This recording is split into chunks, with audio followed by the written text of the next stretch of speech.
Good day, ladies and gentlemen.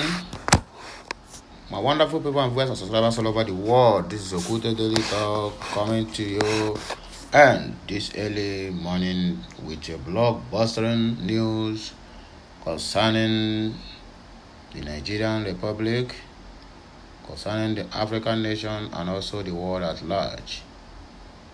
Please, if you are not subscribed to this channel, I want you to do that as soon as possible. Turn on the notification button so that you will be the first to be notified each time I post something new or I go live on this channel or other channel related to Wotos Daily Talk. Without not taking much of our time, please let's go straight into the business of the day. I still remain your one and only Wotos Daily Talk, where we speak to you the undiluted truth about things of life. Please do not leave or do not touch the dial. I am here for all of you. U.S. raises concerns over Boko Haram, ISWAP, 7 other terrorist groups around Africa.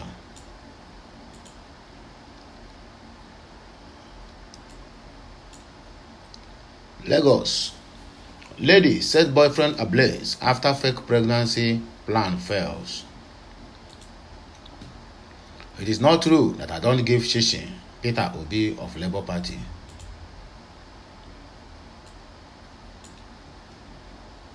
Nigerian Daily News.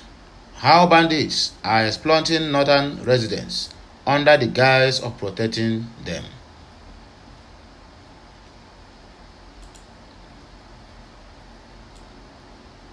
Buhari consulted the road to your hometown. Lai Mohammed blast Atiku Abubakar or Waziru Adamawa, or whatever you may choose to call him.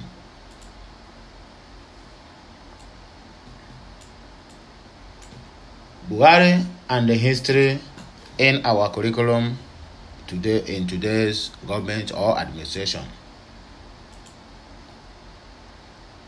One question for Ifeanyi Okowa of Delta State. We are coming back for you. Ohaneze, Igbo youths disagree on Obi's 2023 presidential ambition, according to them. So let us start our news from the U.S. raising concerns over Boko Haram, ISWAP, 7 other terrorist groups around Africa and beyond. This was stated in a report by Tony Blinken, U.S. Secretary of State, on Friday, assessing violence against freedom of religion globally. The United States government has raised concern over the terrorist activities perpetrated by Boko Haram, the Islamic State of West African Province, ISWAP, and other 7 terrorist groups in Africa. This was stated in a report by Tony Blinken, U.S. Secretary General of State, on Friday, assessing violence against freedom of religion in the world at large. The statement chastised China, Saudi Arabia, and other Asian countries for flagrant violation of the International Religious Freedom Act of 1998, alleging that they had engaged in or tolerated particularly severe violations of religious freedom.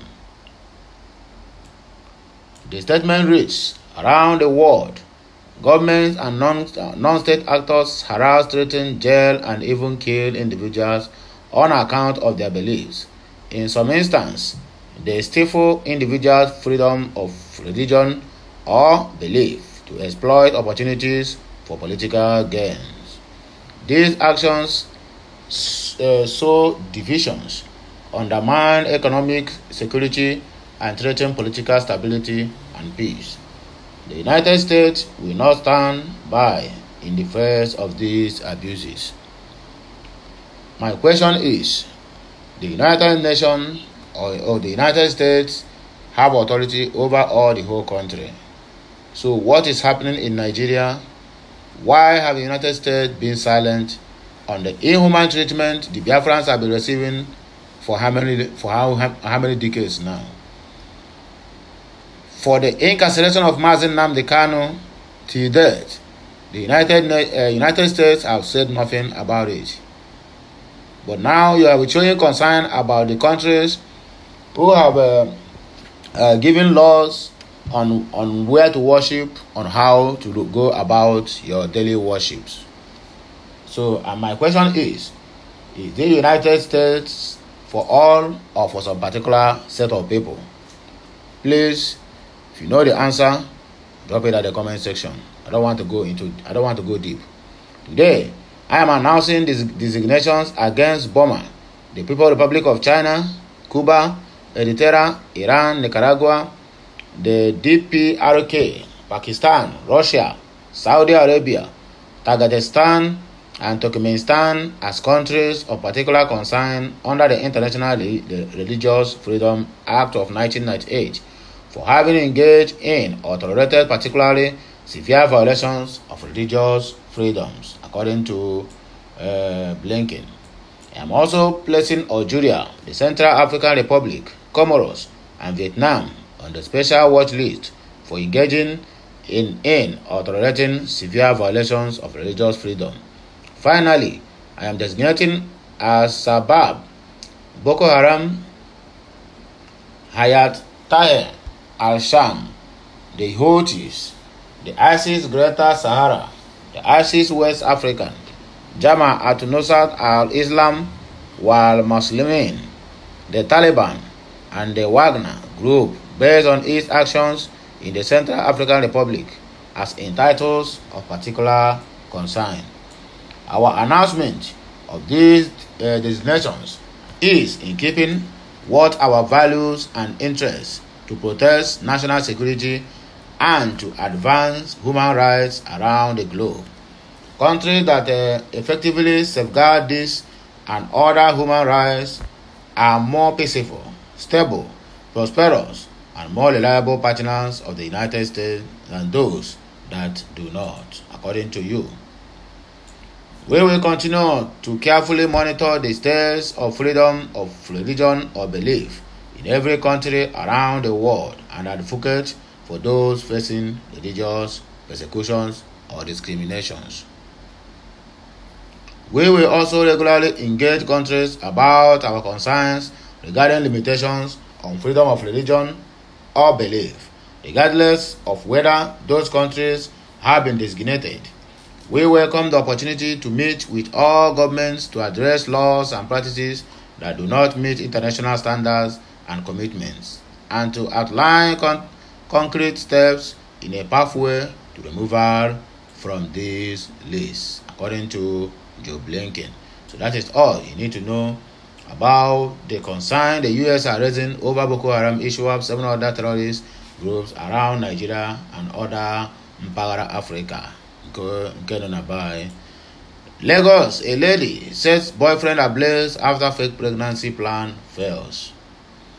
A 24-year-old lady identified as Toyin has set her boyfriend Moses Bababa ablaze at Okoro Badagry West Local Government Area Development Area.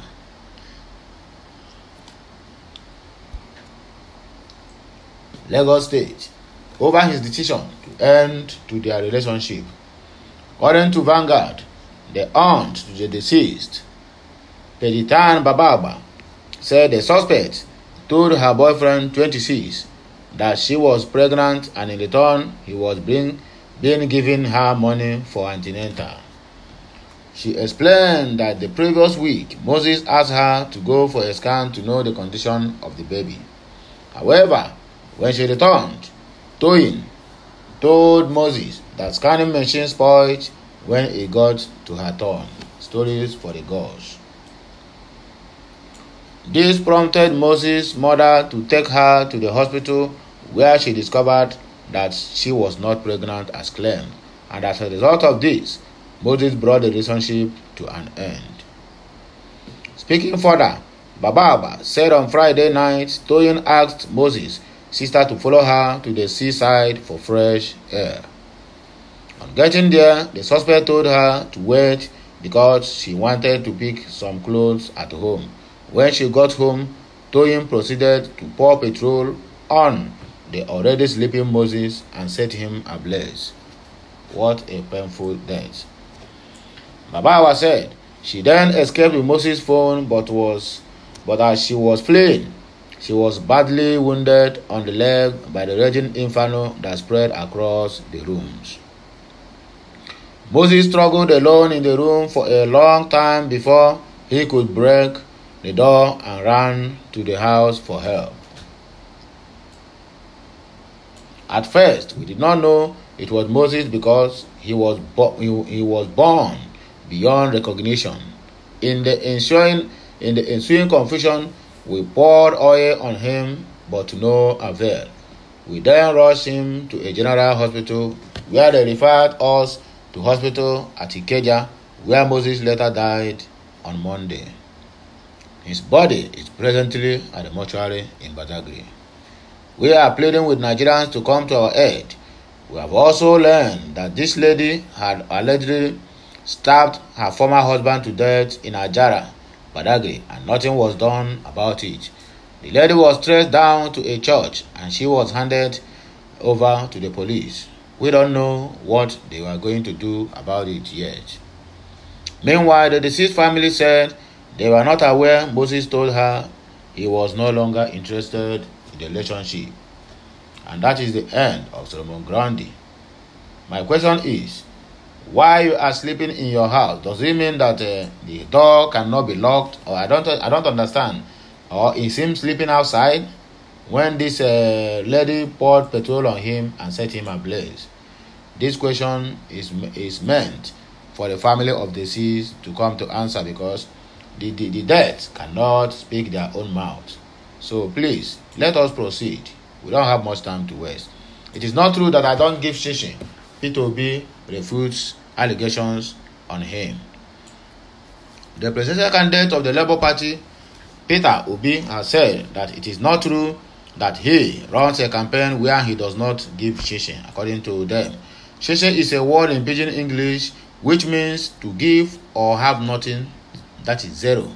Speaking during an interactive season between him and northeastern stakeholders in Abuja on Monday, the Labour Party flag bearer said he is more concerned about using state money for public good if elected Nigeria's next president coming 2023. Obi also dismissed speculations that he has issues with his counterpart at the People's Democratic Party (PDP), Atiku Abubakar. On the issue of frugality, Obi said, "People say we don't give people shishi. It is not true. But I want to use your money for your good. I want to use it to educate your children and give them opportunities. I don't want to steal your money. That is not what I'm doing because it is wrong. Rather, I want to be part of you and your children and your generation to come.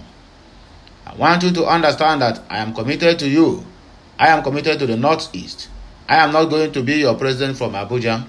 I am going to be your president from the Northeast. There is no way I will not tour every single state of Nigeria. I will be everywhere, according to His Excellency Dr. Peter Obi." Buhari constructed the road to your hometown. Lai Mohammed blasts Waziru Adamawa. The Minister of Information and Culture, Lai Mohammed, on Monday blasted the presidential candidate of the People's Democratic Party (PDP), Atiku Abubakar, for accusing President Muhammadu Buhari of not doing enough for Nigeria in 8 years. Speaking in Abuja at the 7th edition of the President Muhammadu Buhari administration scorecard series 2015 to 2023, he flagged what he called the increasing tendency by some opposition presidential candidates in order desperation for power ahead of 2023 election to downplay the achievements of the present administration, according to Lai Mohammed. The minister said the worst offender in this regard is the former vice president of Nigeria, Atiku Abubakar. He said during his recent campaign in Akure, the former vice president was quoted as saying the APC had not done anything for Nigeria in the 8 years. What a preposterous statement from somebody who should know. I guess we can excuse His Excellency the former vice president, who until recently had fully relocated to Dubai thus losing touch with Nigerians.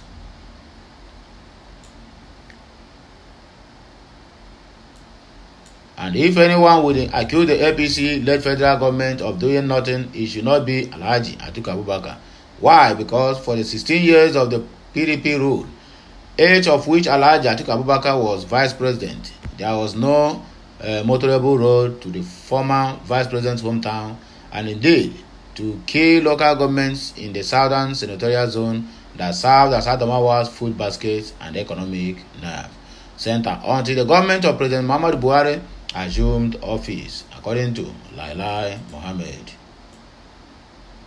Today, the Mayo Bewa Jeddah Ganye Tonga road has been constructed fully, and it is the road that Alhaji Atiku Abubakar uses to go to his hometown of Jeddah. What about security? Before this administration came into office, all the 5 local government areas in Adamawa North Senatorial District were effectively under the control of the Boko Haram terrorists. All state institutions, the local government administration, the police, the judiciary, schools, hospitals, and markets have been sacked. Traditional rulers, including emirs and chiefs, have been displayed with their palaces taken over by the terrorists as their headquarters.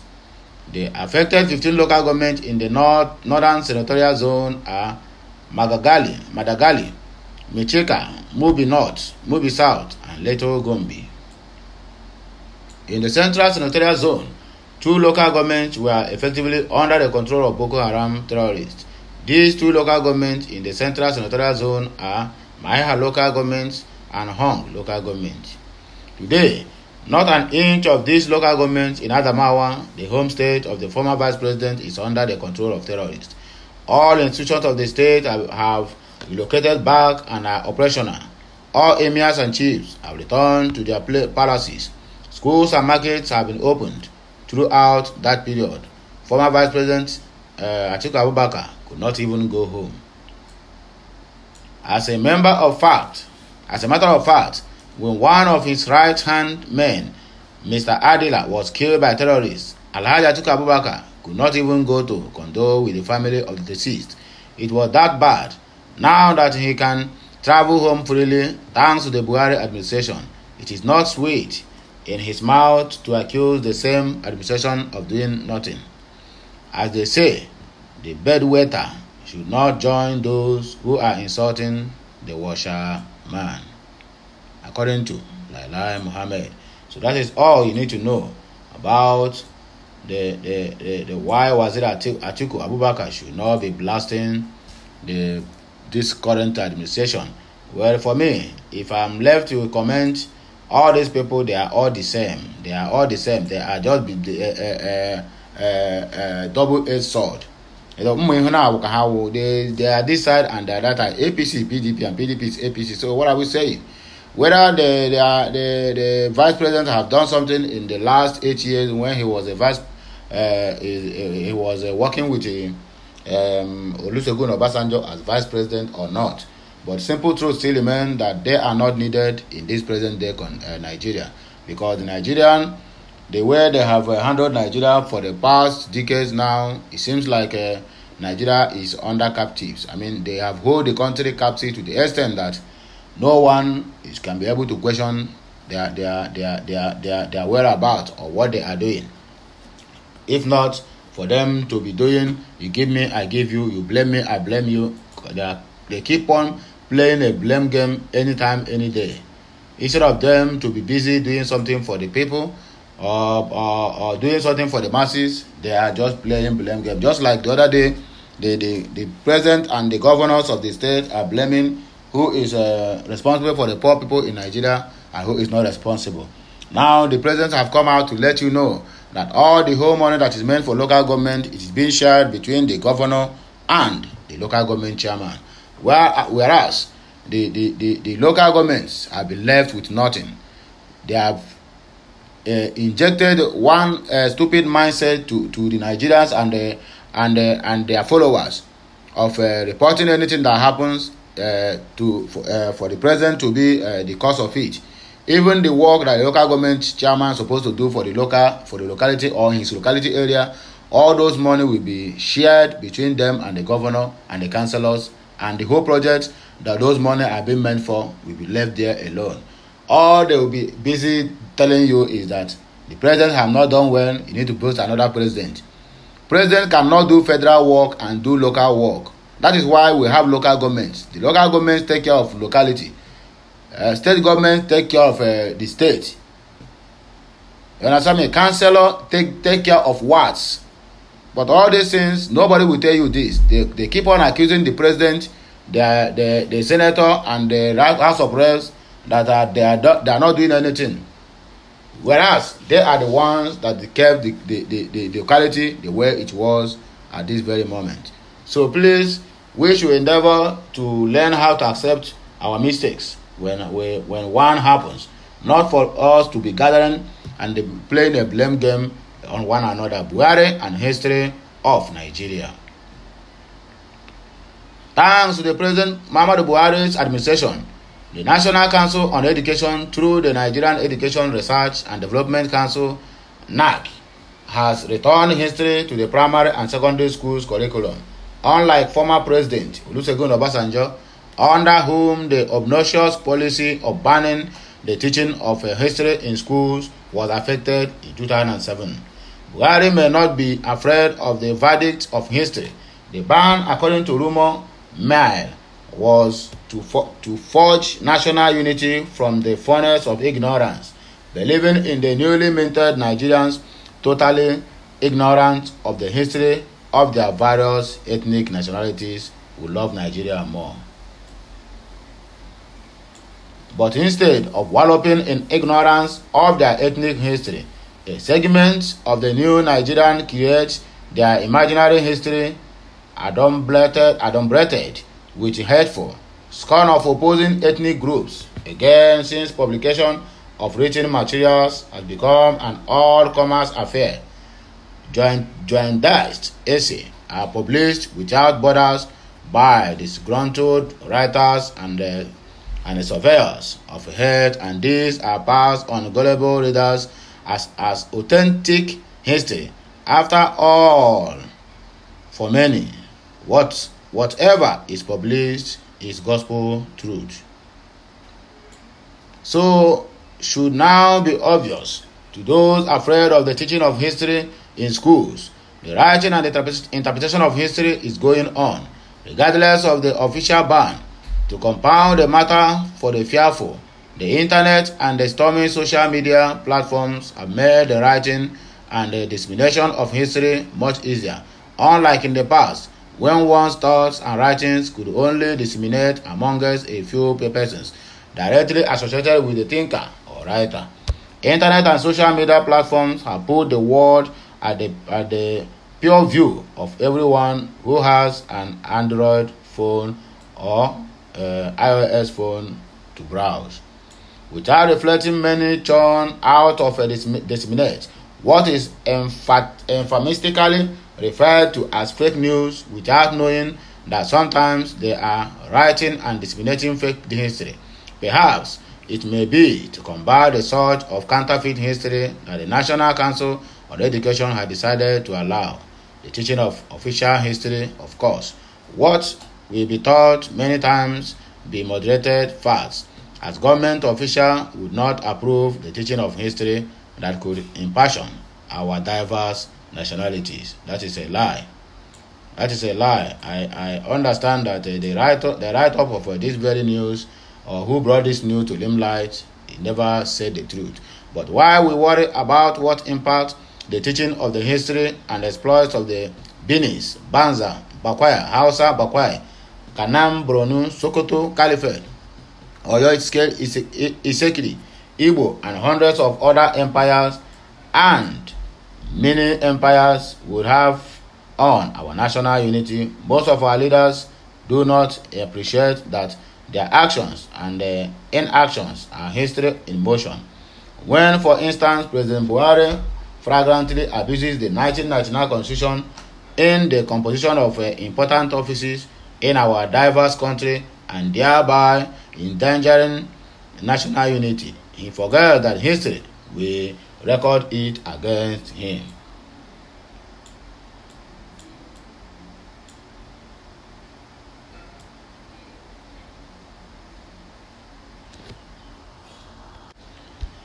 Conversely, as the history of infrastructure development in the present democratic era is written, President Buhari will receive accolades, while it will record that some major infrastructure projects were ignored by presidents produced by the People's Democratic Party (PDP) in their 16 years in power.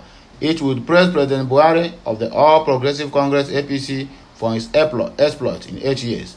Thanks to Governor Nyesom Wike of Rivers State, it will also state that the 13% derivations fund due to the oil-producing states, which the PDP administration failed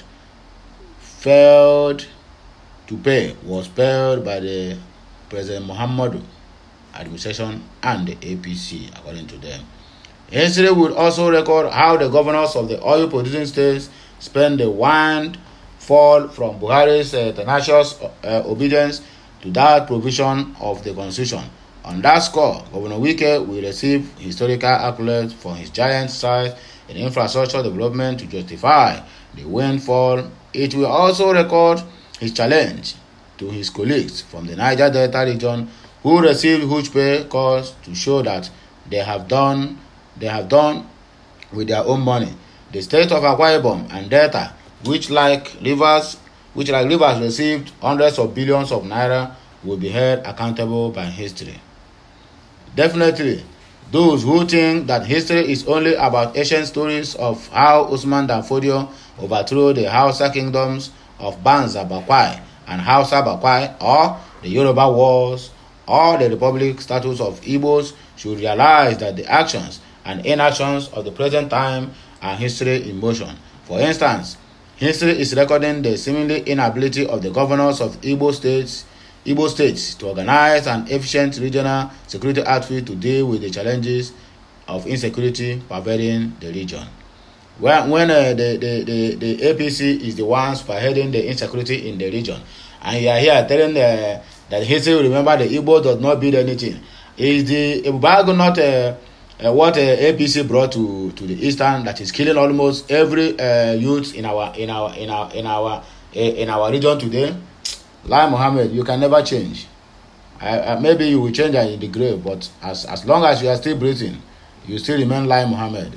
While history of Nigeria Biafra Civil War is open to further perspectives and interpretations by historians, trained or untrained, the ongoing conflict that has rendered several communities in the southeast unlivable is a historical development, and the dramatic personnel involved will be subject of interrogation by history.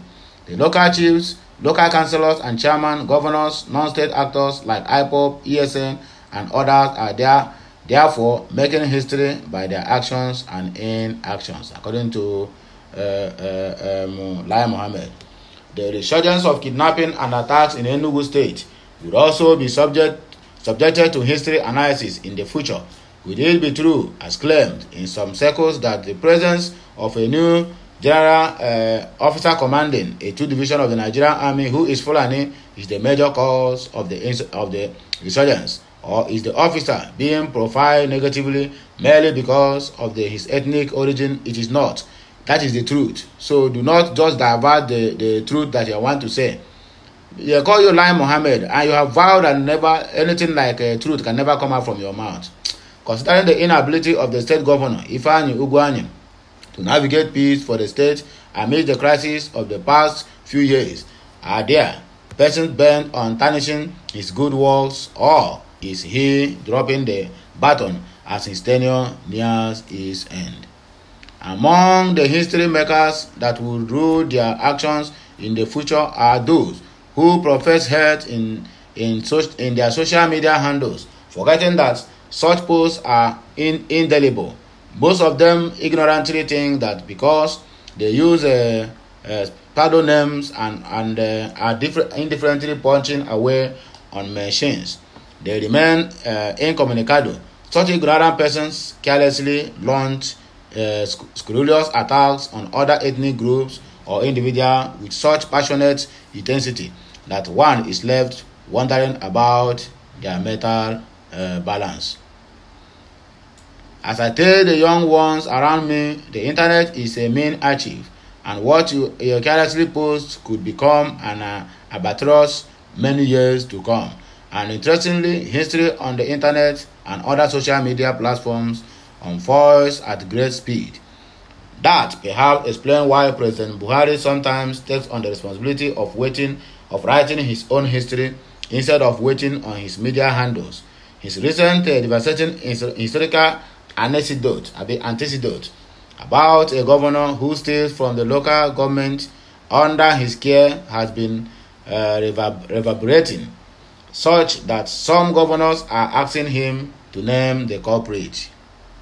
Regardless of the past efforts to curb the dissemination of official history of our various ethnic nationalities, or the modern history of bad government, method on Nigerians, unofficial history unfolds at great speed.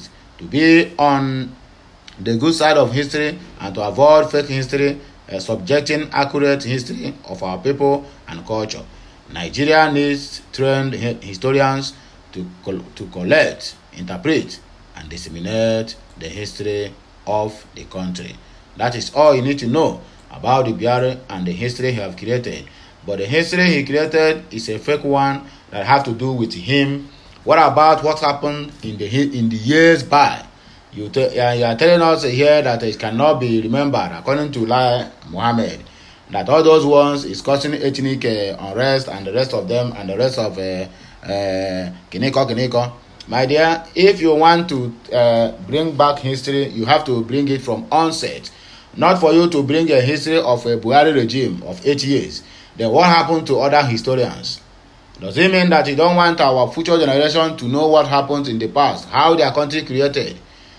We studied history as a child. When I'm growing up, I studied history in the primary and also in the secondary school.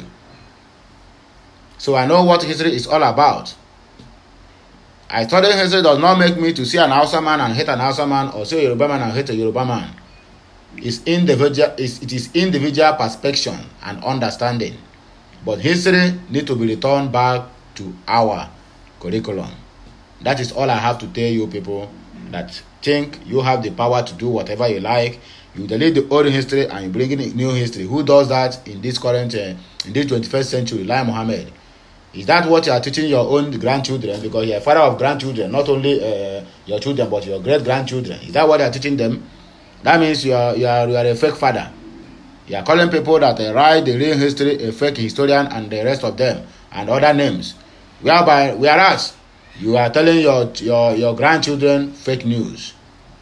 May God have mercy on you. I'm signing out, my dear people. See you once again. Until I come away again. Bye for now. Thank you.